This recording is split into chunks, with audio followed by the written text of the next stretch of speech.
வணக்கம் மக்களே. இன்னைக்கு நம்ம ஹிந்து அஸ்ட்ராலஜி படி நட்சத்திரங்களை எப்படி கணிக்கிறதுன்றத பற்றி பார்க்க போகிறோம். நட்சத்திரங்கள் அப்படின்னாக்கா நம்ம இந்து அஸ்ட்ராலஜின்றது ஜியோசென்ட்ரிக், அதாவது பூமியிலிருந்து கிரகங்களை எப்படி பார்க்குறோம் அப்படின்றது. நட்சத்திரங்கள் அப்படின்றத எப்படி தீர்மானிக்கிறாங்கன்னா சந்திரனை அடிப்படையாக கொண்டு தீர்மானிக்கப்படுவது. இப்போது நீங்கள் பூமியில் இருக்கிறீங்க, பூமி இங்கேருந்து வானத்தில் பார்க்குறீங்க. வானத்தில் பார்க்கும்பொழுது சந்திரன் இங்கே தெரிகிறாருன்னு வச்சுக்கோங்களேன். சந்திரன் பின்னாடி இருக்கிற ராசி மண்டலத்தில் ரிஷபத்துக்கு நேராக சந்திரன் தெரிகிறாரு. டெலிஸ்கோப்பில் தெரியும் பொழுது அதற்கு பின்னாடி ரோஹிணி நட்சத்திரம் தெரியும். அப்படி, அதாவது கான்ஸ்டலேஷன் ஆஃப் ஸ்டார்ஸ் அப்படின்னு சொல்லி இங்கிலீஷில் சொல்லுவாங்க. அப்போது அன்னைக்கு ரிஷப ராசி அப்படின்னு ஒரு கணக்கில் எடுப்போம். அதே பூமி அப்படியே சுற்றிட்டு வருது, சந்திரன் சுற்றிட்டு வராரும் பொழுது கடக ராசிக்கு நேராக தெரிகிறாருன்னு வச்சுக்கோங்களேன்.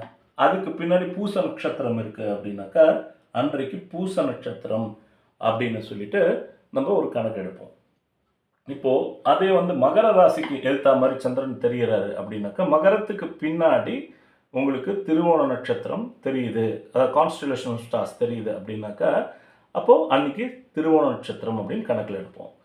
இதே பூமிக்கு முன்னாடி சுற்றிட்டு இருக்க சந்திரன் மேஷ ராசிக்கு நேரம் தெரியுறாங்க அப்படின்னாக்கா அதுக்கு பின்னாடி அஸ்வினி நட்சத்திரம் இருக்குன்னாக்கா சந்திரன் அஸ்வினி நட்சத்திரம், அன்றைய நட்சத்திரம் அஸ்வினி அப்படின்னு சொல்லி கணக்கில் எடுப்போம்.